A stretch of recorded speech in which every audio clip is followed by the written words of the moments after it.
O capítulo 261 de Jujutsu Kaisen trouxe a revelação bombástica de que o Yuta tinha assumido o controle do corpo do Gojo. Mas isso gerou inúmeras dúvidas que foram debatidas não só pela fandom, mas também pelos personagens. Principalmente pela Mei, que falou em 3 hipóteses sobre o que vai acontecer com o Yuta quando os 5 minutos limites da sua técnica se esgotarem. A primeira era de que após esse tempo, o Yuta acabaria morrendo. Isso considerando que a técnica do Kenjaku seria de uso contínuo, o que demanda uma ativação constante para se manter no seu novo corpo. Já na segunda, ainda colocando a técnica do Kenjaku como intermitente, o Yuta não iria de comes e bebes imediatamente quando os 5 minutos se acabarem. Na verdade, ele duraria pelo menos um pouco mais, até que realmente houvesse a necessidade de reativá-la. Mas nesse ponto, já seria fim de jogo. E por último, a terceira hipótese dada pela Mei diz que, se a técnica do Kenjaku for de uso único, existe uma grande chance de que, depois do tempo limite, o Yuta sobreviva e fique o resto de sua vida no corpo do Gojo. Mas a verdade é que ninguém sabe de fato o que vai acontecer. E a Mei, apesar de ser muito inteligente, é uma pessoa que não tem muita propriedade sobre uma técnica desconhecida como a do Kenjaku. Se fosse o Kusakabe falando em alguma dessas hipóteses, aí sim eu teria acreditado. Então a responsabilidade de teorizar o que pode acontecer muito em breve no mangá de Jujutsu ficou outra vez com os fãs. E nesse vídeo eu vou falar o que eu acredito que pode rolar depois dos 5 minutos. Mas antes, e como de costume, peço de coração para vocês se inscreverem no canal, se ainda não forem inscritos, e deixarem seu like para mais vídeos nesse formato. E agora, cheio de delongas, e bora para o vídeo. Muita gente, inclusive eu e o próprio Sukuna, se surpreendeu com a aproximação de uma pessoa poderosa na batalha.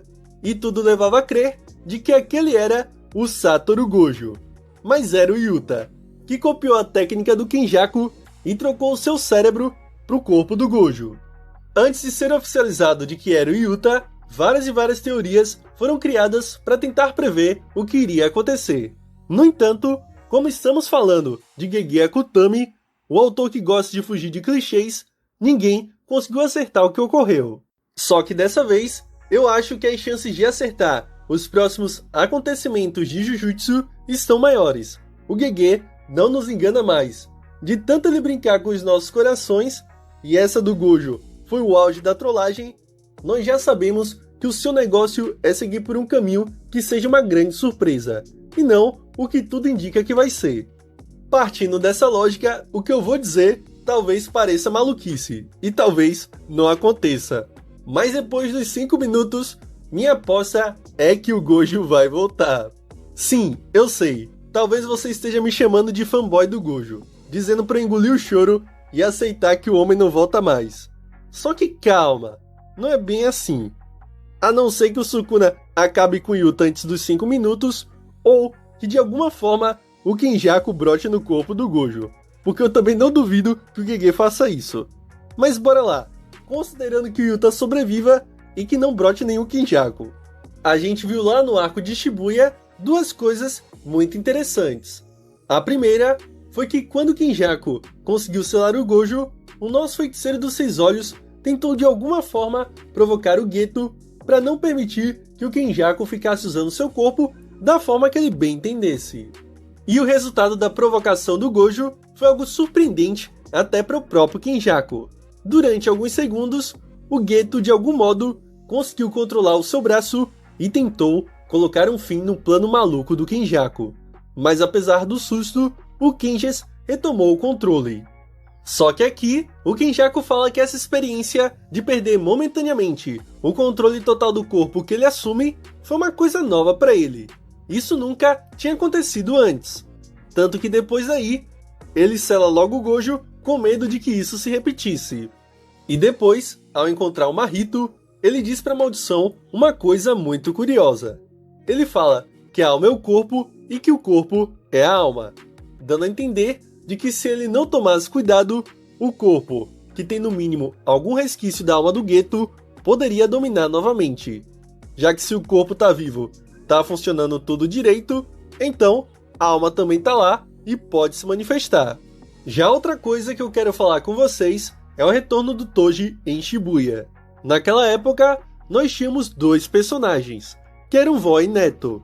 A vó conseguia invocar as informações do corpo ou da alma de alguém que tinha ido de F, e o neto, ao consumir algum fragmento que eu acho que era da pessoa escolhida, se transformava nela em um tipo de ritual.